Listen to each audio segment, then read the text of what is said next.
오늘은 에베소서 6장 마지막입니다. 지난 시간에 5장을 우리가 공부를 하면서 하나님께서 어떻게 우리를 사랑하셨나, 그래서 사랑 안에서 걷는다는 게 뭔가를 설명해 드렸습니다. 걷는 것과 행하는 것을 좀 구분을 좀 하자고 말씀을 드렸었어요. 하나님께서 미워하시는 것을 우리도 미워할 수 있어야 된다. 그래서 에베소서, 갈라디아서, 고린도전서에서 보면은 하나님 미워하시는 죄들이 목록이 나옵니다. 가장 미워하시는 것이 우상 숭배하고 동성애다. 이거를 우리도 똑같이 미워할 수 있어야 된다 라고 말씀을 드렸습니다.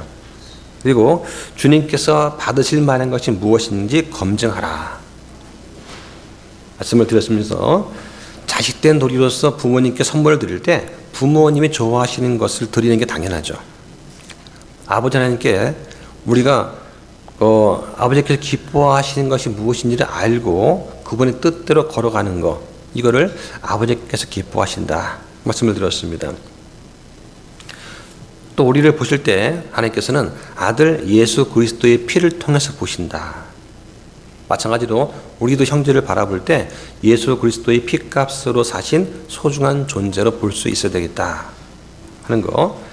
또 가정에서 남편과 아내의 친밀한 관계를 설명을 하면서 남편은 예수님처럼 또 아내는 교회처럼 되어야 된다 말씀을 드렸습니다. 이 시간에는 에베소서 6장을 하도록 하겠습니다. 자, 1절부터 가보도록 하겠습니다. 1절 읽어주시죠. 자녀들아, 주 안에서 너희 부모에게 순종하라. 이것이 옳으니라. 네, 자녀는 부모를 주 안에서 순종해야 됩니다. 이것이 옳은 일이기 때문이죠. 자녀가 부모를 순종해야 되는 이유는 이것이 옳은 일이기 때문에 그렇습니다. 그래서 십계명의 5번째 명령에 담긴 하나님의 뜻입니다. 우리가 십계명을 생각하면서 마치 자유를 억압하는 감옥을 연상하면 안 된다 말씀을 드렸어요. 십계명은 우리를 보호하기 위한 울타리다 라고 생각하시면 좋습니다. 그래서 우리가 하나님의 백성답게, 자녀답게, 또 그리스도와 공동 상속자답게 살기 위해서 지켜야 될 최소한의 명령이에요. 이 울타리를 벗어나면 낭떠러지로 떨어지게 됩니다. 초등학교 때 운동장에서 놀고 있는 아이들한테 선생님이 저 울타리 밖에는 넘어가지 말라라고 말을 하면 꼭 아이들은 그 울타리에 가서 놉니다. 그리고 한쪽 발을 울타리에 걸치고 노는 거죠. 예. 근데 이 울타리는 아이들을 보호하기 위한 것이지 아이들을 억압하고 가두기 위한 것이 아닙니다. 이게 바로 십계명을 주신 아버지의 마음이다 하는 것을 한번 생각해 보시기 바랍니다. 주 안에서 순종하라는 이 말씀은 자녀가 부모한테 순종해야 될 근거가 있다는 거예요. 바로 하나님께서 친히 이것을 명하셨습니다. 하나님을 인정하고 주님 안에 사는 그 백성이라면 이 명령에 순종을 해야 되는 것이죠. 주 안에서 순종하라는 것은 순종의 한계를 보여주는 말씀이에요. 부모님 명령이 말씀의 뜻에 반대된다면 부모한테 순종할 수가 없겠죠. 왜냐하면 우리는 부모보다 더 높으신 하나님께 순종해야 되기 때문입니다. 자, 2절과 3절을 보겠습니다. 내 아버지와 어머니를 공경하라. 그것은 약속 있는 첫째 명령이니 이것은 내 일이 잘되고 내가 땅에서 장수하게 하려 함이니. 네. 자녀는 낳으시고 길러주신 부모님을 공경해야 됩니다. 자, 부모님은 자녀보다 많이 못 배웠을 수 있습니다. 당연히 컴퓨터 같은 기계를 다루는데 어려움이 있습니다. 그렇다고 부모님을 무시하지 말고 그분들의 사랑과 수고를 인정하고 감사를 할 수 있어야 돼요. 하나님께서는 내 아버지 어머니를 공경하라. 그리하면 주 네 하나님이 너에게 주는 땅에서 내 날들이 길리라 말씀하셨습니다. 부모를 공경하면서 순종하는 자녀한테 현재 하는 일이 잘 되고 장수하는 복을 주십니다. 구약에서 룻과 에스더가 좋은 예가 되죠. 그래서 룻기 3장 5절과 에스더 2장 20절에 보면은 룻이 시어머니 나오미한테 이르되 어머니께서 말씀하시는 모든 것을 내가 행하리이다 라고 순종하는 모습을 보여줬습니다. 에스더 역시 그 부모처럼 자신을 길러준 이 모르드게한테 그 모르드게 명령을 놓치지 않고 다 행했다 하는 그 말씀이 나와 있습니다. 그 결과 그들의 삶은 복된 삶이었습니다. 구약 율법에 보면 이 명령을 어기게 되면 엄하게 징벌이 가해졌어요.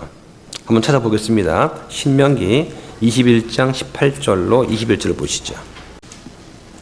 어떤 사람에게 고집이 세고 반항하는 아들이 있는데 그가 자기 아버지 음성이나 자기 어머니 음성에 순종하려 하지 아니하고 그들이 징계해도 그들의 말에 귀를 기울이려 하지 아니하거든 그의 아버지와 어머니가 그를 붙잡아서 그를 그의 고장 성문으로 그의 도시 장로들에게 데리고 나가 그의 도시 장로들에게 말하기를 우리의 이 아들은 고집이 세고 반항하며 우리 음성에 순종하려 하지 아니하고 음식을 탐하는 자요 술주정뱅이라 할 것이요 그러면 그의 도시의 모든 사람들이 그를 돌로 쳐서 죽일지니 이렇게 너는 너희 가운데서 악을 제거할지니라 그러면 온 이스라엘이 듣고 두려워하리라. 자, 여기 보니까 구약 시대 어땠습니까? 부모의 말을 듣지 않는 고집 세고 반항하는 아들은 부모가 그를 도시의 장로들한테 내어주고 도시의 모든 사람이 그를 돌로 쳐서 죽이라고 했습니다. 이렇게 해서 이스라엘 사회에서 악을 제거하는 것이 하나님의 뜻이었어요. 부모를 공경하지 않는 것, 이것은 아버지의 하나님의 뜻을 거역하는 것입니다. 이건 악한 일이라고 본 거예요. 우리는 옳고 그른 것, 하나님이 기뻐하시고 미워하시는 것을 잘 구분할 수 있어야 됩니다. 자, 4절 보겠습니다.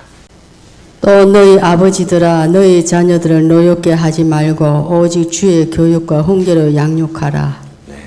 자, 요즘 시대는 학교에서 선생님이 학생을 교육하고 훈계하기가 아주 어려운 그런 때입니다. 뉴스에 보면 선생님이 교편 생활을 하면서 보람을 느낀다라고 응답한 비율이 50%가 안 됩니다. 다시 교편을 잡겠는가라고 설문을 해봤더니 40%가 채 안 되는 것 같아요. 교권이 땅에 떨어지면 그만큼 아이들 성장도 비뚤어지게 됩니다. 제가 아이들 가르칠 때 학원을 할 때는 선생님한테 대드는 학생은 그냥 그 자리에서 퇴원시켰습니다. 그렇게 해야지만 다른 학생들한테 피해가 가지 않기 때문에 그렇습니다. 근데 학교는 그럴 수가 없습니다. 그러니까 선생님이 물러서는 것이죠. 학생에 대한 무관심으로 일관하게 되는 것입니다. 여기저기서 다투고 싸움이 일어나도 그러면 안 되지 하고 지나가는 거예요. 거기서 훈계를 하고 해초를 든다 그러면 무슨 또 뭐 신고당하는 일이 생겼습니다. 그래서 선생님들이 아이들의 그런 생활 지도를 하지 않는다고 합니다. 문제 학생의 뒤에는 반드시 문제 부모가 있습니다. 자녀의 인생은 부모한테 배운 것이고 물려받은 것이죠. 이 본문은 자녀 교육의 의무를 말씀합니다. 이게 보니까 너희 아버지들아 라고 그래요. 이 자녀 교육 주체가 아버지인 것을 보여줍니다. 자녀 교육은 정부나 학교에 맡겨진 것이 아니고 교회에 맡겨진 것도 아닙니다. 부모한테 그것도 아버지한테 맡겨진 일이죠. 너희 자녀를 노엽게 하지 말라. 이 말씀은 자녀를 비인격적으로 대하거나 학대하지 말라는 것입니다. 어리다고 무시하거나 부당한 명령을 하거나 억압하고 위협하거나 구타하면 안 된다는 것입니다.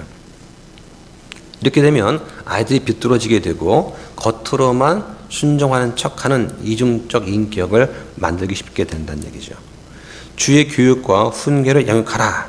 이 말씀은 자녀 교육의 방법을 말씀합니다. 이 교육이라는 그 말은 훈련과 징계를 포함하는 말입니다. 또 훈계라는 말은 권면과 경고의 뜻을 가지는 그런 말이에요. 우리는 주님께서 주신 성경 말씀을 가지고 아이들을 교훈하고 훈련하고 훈계하고 권면하고 경고를 해야 됩니다. 그래서 잠언 22장 6절에 보면 아이가 마땅히 가야 할 길로 아이를 훈련시키라. 그리하면 그가 늙어서도 그 길을 떠나지 않는다고 말씀을 하시는 거예요. 부모 역할이 참 중요합니다. 자녀한테 은혜 주시기를 겸손히 간구를 해야 됩니다. 자녀가 잘 되기를 부모의 기도가 꼭 필요한 것이죠.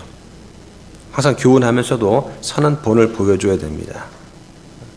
자녀에게 날마다 성경 읽는 거, 기도하는 것을 가르치고 본을 보여줘야 됩니다. 또 주의를 지키고 또 필요하다면 헌금하는 모습도 가르쳐주고 보여줘야 됩니다. 이건 경건 훈련이에요. 이런 도덕 훈련을 부모가 시켜줘야 됩니다. 어릴 때 하지 않으면 커서도 안 하게 되는 것입니다. 특히 주일에는 오락을 하기 말고 말씀을 읽고 찬송하며 보내는 훈련을 어릴 때부터 시킬 필요가 있습니다. 이걸 가르치고 훈련하지 않으면 안 해도 되는 줄 착각을 하게 됩니다. 한번 찾아보겠습니다. 이사야 58장 13절과 14절 보실까요?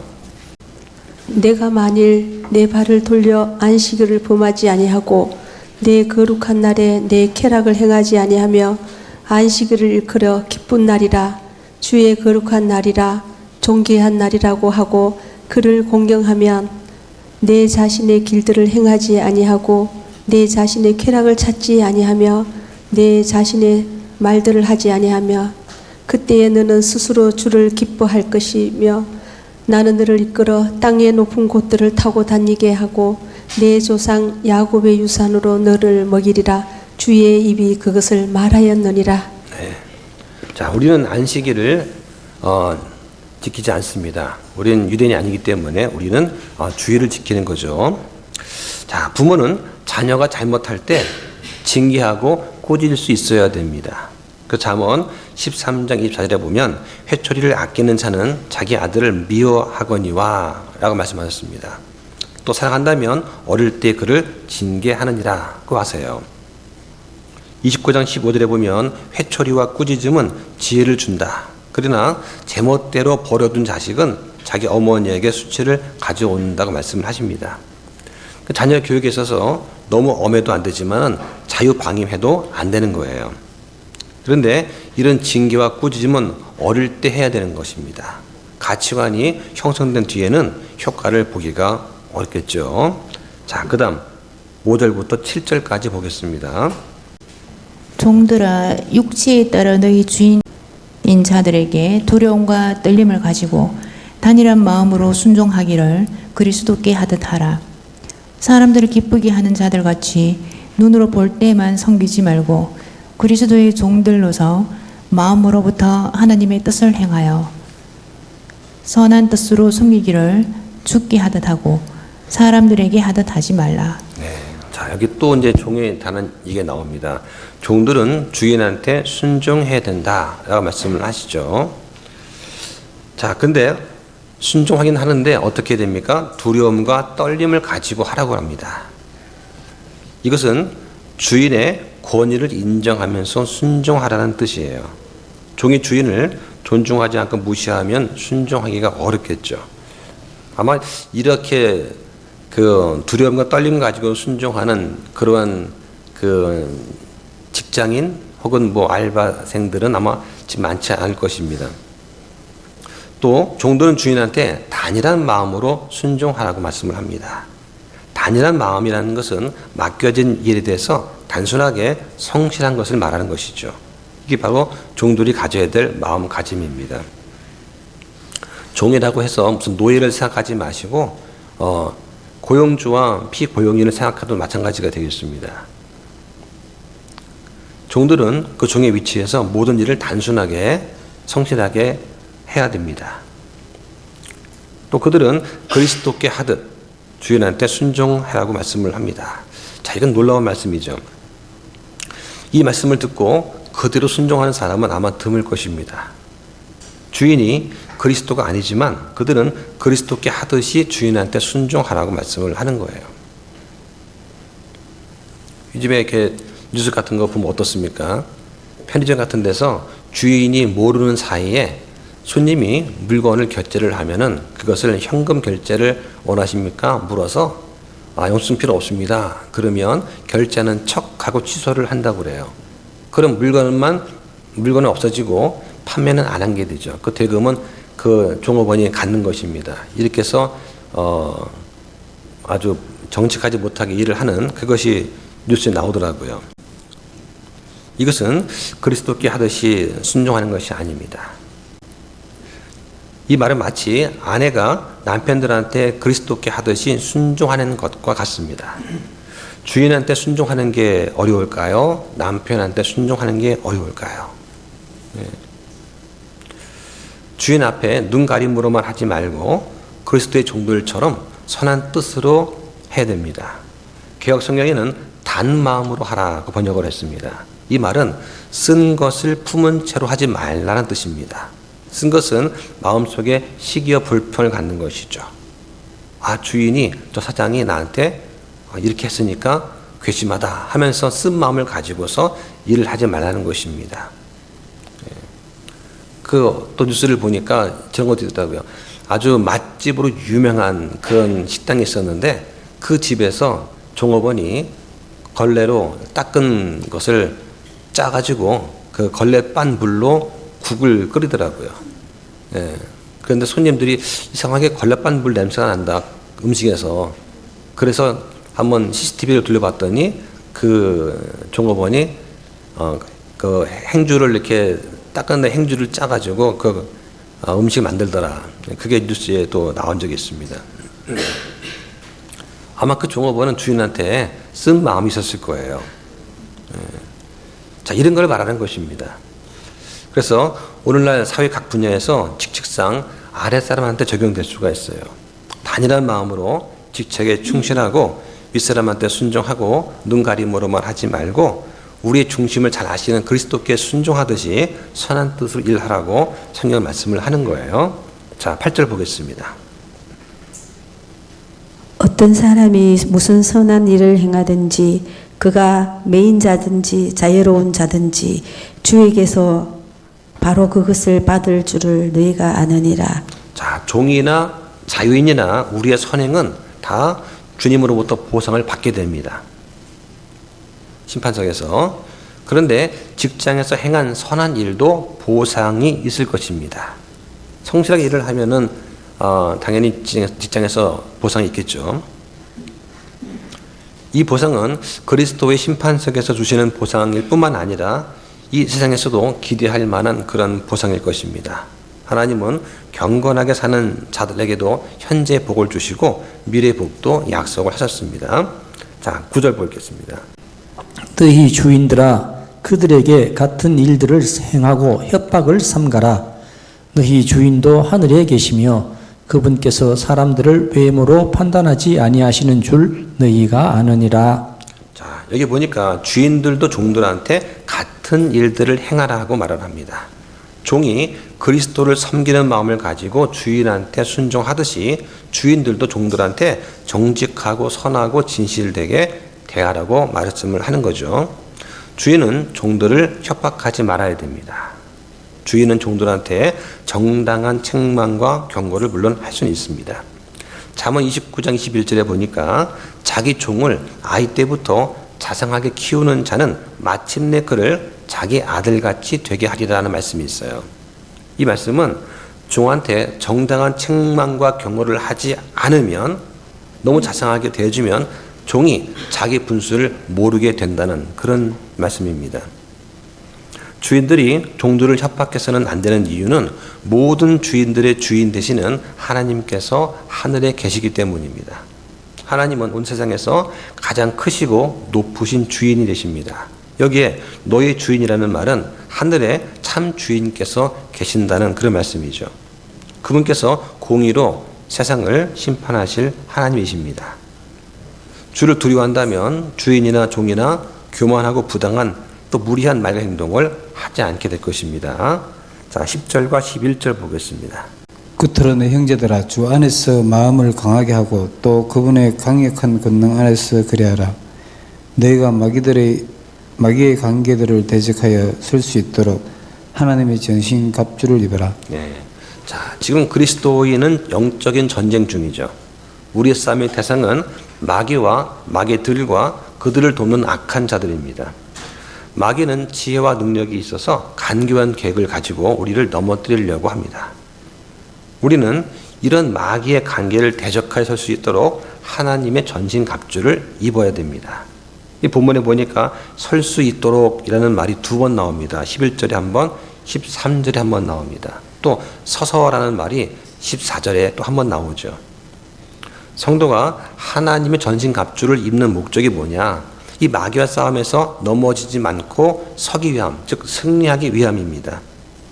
우리는 영적 전쟁에 승리하기 위해서 하나님의 힘으로 강건해져야 되는 것이죠.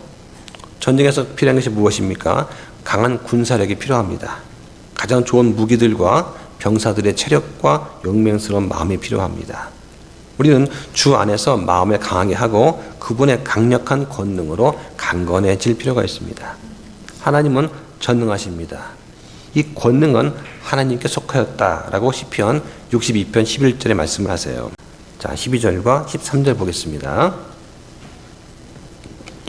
우리는 살과 피와 맞붙어 싸우지 아니하고 권력들과 권능들과 이 세상 어둠의 치리자들과 높은 처소들에 있는 영적 사악함과 맞붙어 싸우느니라. 그러므로 너희가 악한 날에 버티어내고 모든 일을 행한 뒤에 설 수 있도록 하나님의 전신 갑주를 취하라. 자, 성도들의 싸움의 대상이 누구고 싸움의 성격이 어떠한지 지금 말씀하고 계십니다. 우리 싸움의 대상은 단순한 사람들이 아니죠. 이 세상 어둠의 치리자들, 또 높은 처소들에 있는 영적인 사악한 존재들입니다.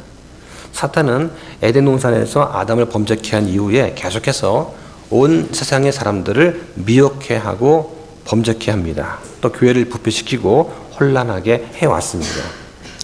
성도들의 싸움은 영적인 싸움입니다. 우리 싸움의 대상이 사탄과 마귀들이기 때문에 하나님의 전신갑주는 영적인 무장이 되어야 됩니다.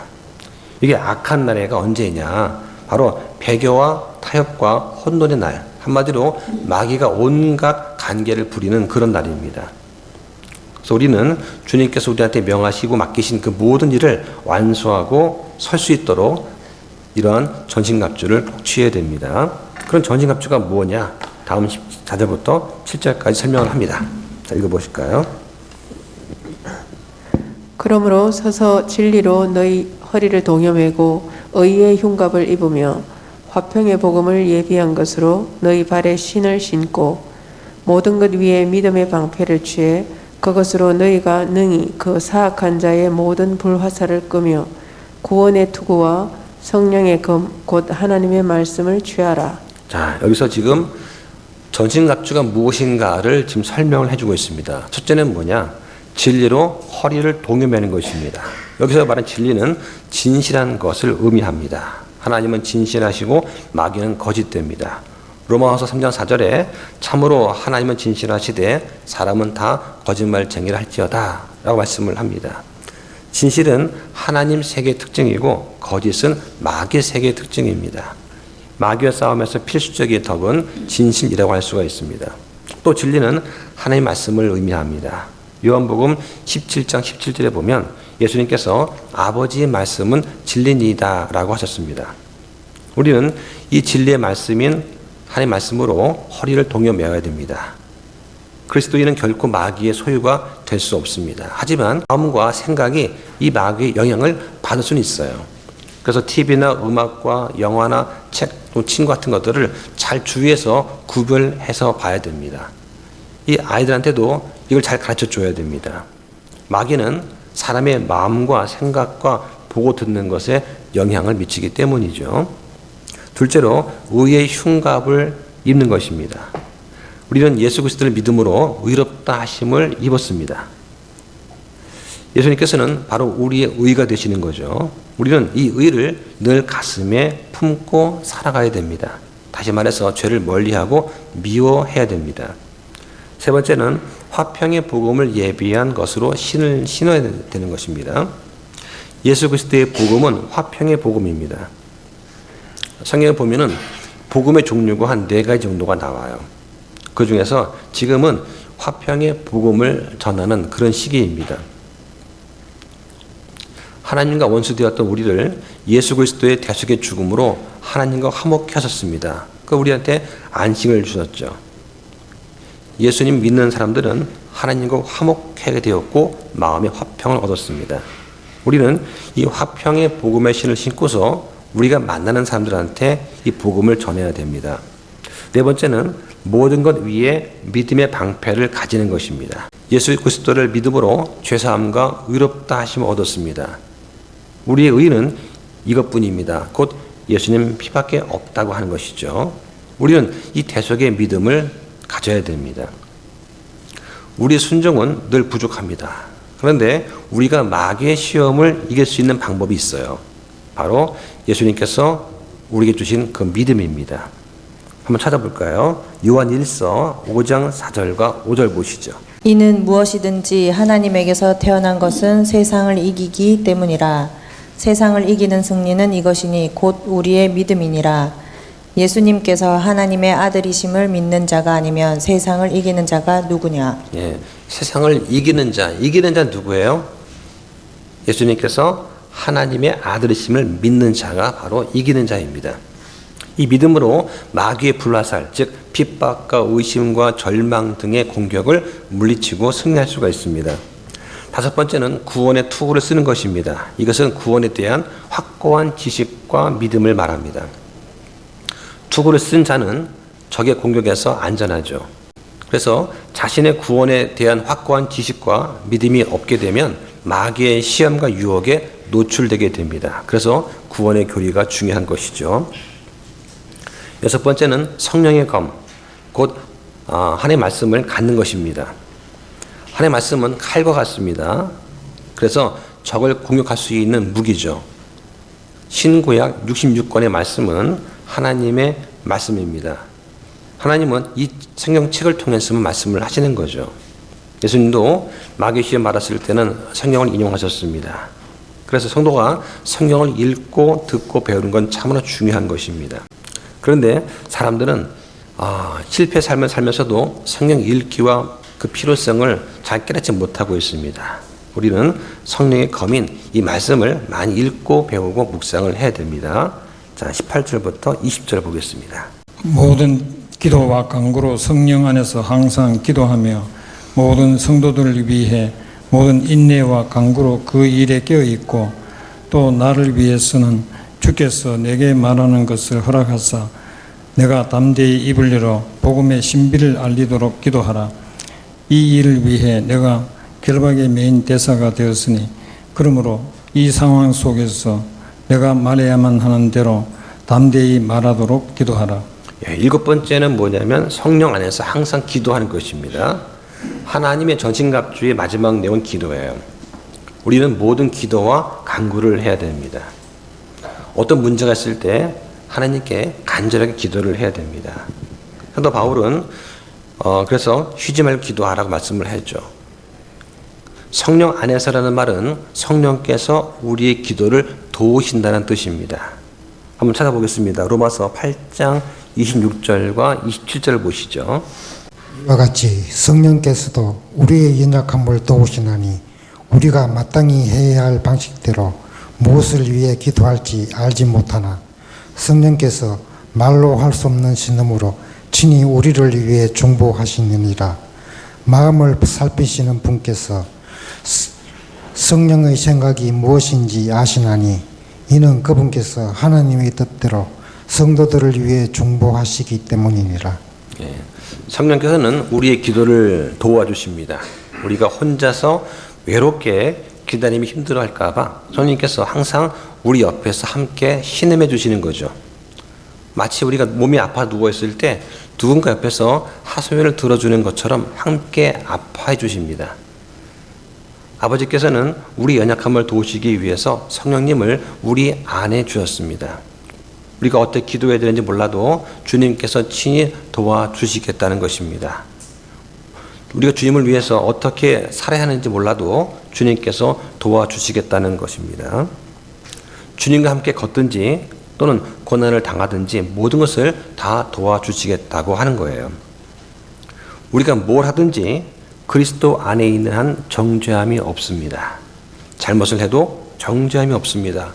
실패를 해도 정죄함이 없습니다. 왜냐하면 주님께서 갈보리 십자가 위에서 우리의 죄와 죄들의 모든 문제를 다 해결해 주셨기 때문입니다. 자, 이걸 잘 들으셔야 됩니다. 구원파는 여기서 문제가 되는 거예요. 죄와 죄들의 모든 문제가 다 해결되었기 때문에 이제부터 내 마음대로 해도 된다 라고 생각하고 방종합니다. 이게 구원파의 가장 큰 문제가 돼요. 성경은 결코 방종해도 된다는 말씀을 하지 않습니다. 그리스도 안에 있는 사람은, 새 사람은 결코 방종하지 않기 때문입니다. 이게 바로 로마서 8장을 통해서 하나님께서 주시는 말씀이에요. 여기 보니까 성령께서 말로 할 수 없는 신음이라고 말씀합니다. 이 개역에서는 뭐라고 하냐면 성령이 말할 수 없는 탄식으로라고 말을 하죠. 다른 것입니다. 우리 흡력력은 성령님의 신음에 초점을 맞춥니다. 성령님께서 우리를 위한 중보의 고통스러운 사역을 강조하고 있어요. 성령님께서는 신음하시는 것은 바로 성령님의 사역입니다. 그리고 성령님의 이 신음하는 소리를 누가 듣냐? 하나님만 들으세요. 하나님께서 성령의 신음을 들으시는 겁니다. 그런데 개역성경은 뭐냐? 말 자체를 못하는 것에 초점을 두고 있습니다. 그래서 은사주의 교회에서 주장하는 것처럼 방언으로 해석을 하는 그런 오해의 빌미를 주고 있는 그런 구절이 되겠습니다. 다시 본문 돌아가서 18절에 보면 모든 인내로라고 합니다. 이 말은 기도할 때는 많은 인내가 필요하다는 것을 보여주는 말씀입니다. 우리 기도할 때 낙심하지 말고 오래 참으면서 기도를 해야 됩니다. 우리가 기도할 때는 하나님께서는 반드시 들어주십니다. 어떻게 합니까? 기도할 때 yes라고 합니다. no라고 합니다. wait, 기다리라고 합니다.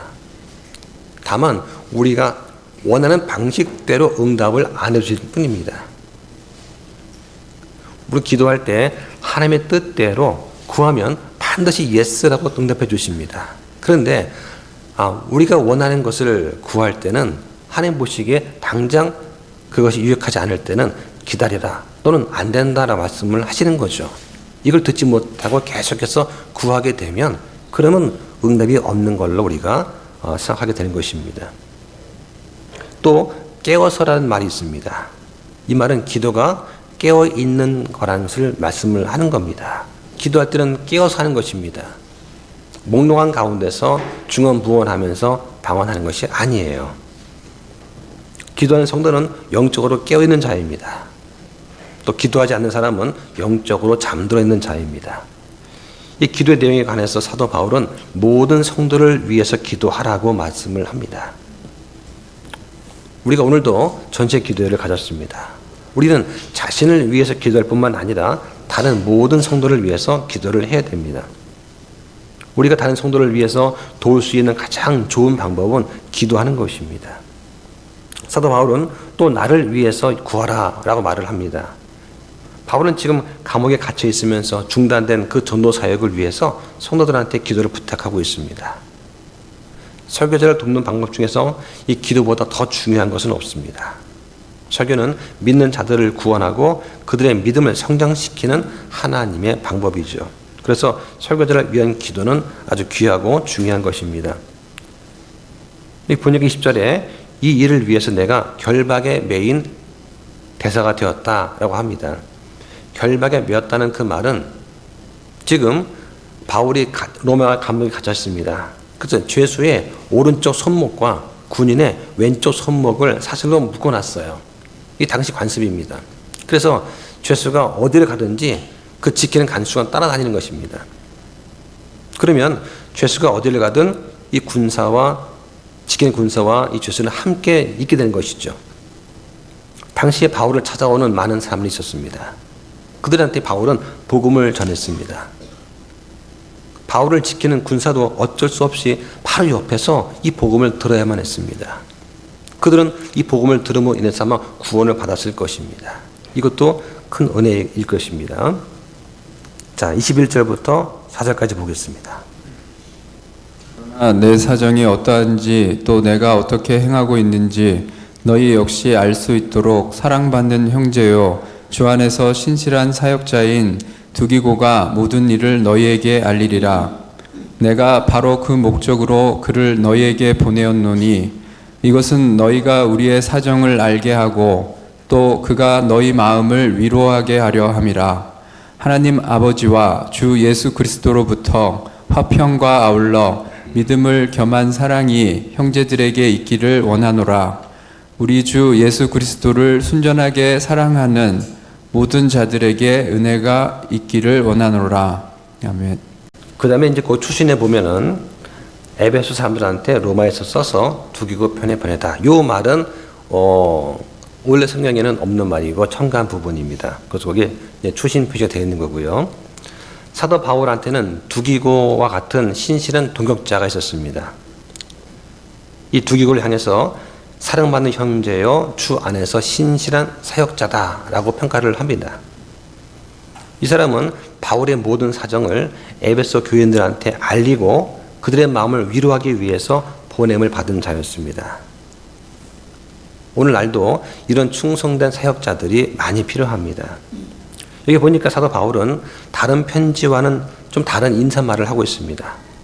바울의 다른 서신들, 갈라디아서, 빌립보서, 골로새서, 또 데살로니가, 전후서, 디모데서 다 보면은 맨 끝에 뭐로 끝나냐면 주 예수 그리스도의 은혜가 너희 모두와 함께 있기를 원하노라 끝을 내요.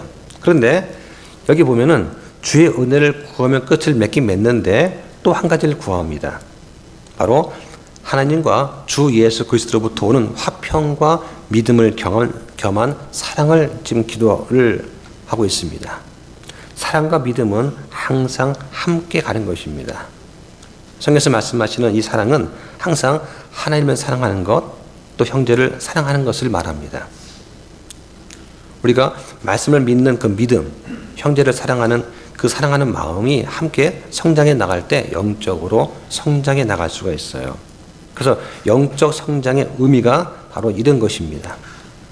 우리는 주님께서 주시는 이 참된 믿음과 사랑을 사모해야 됩니다.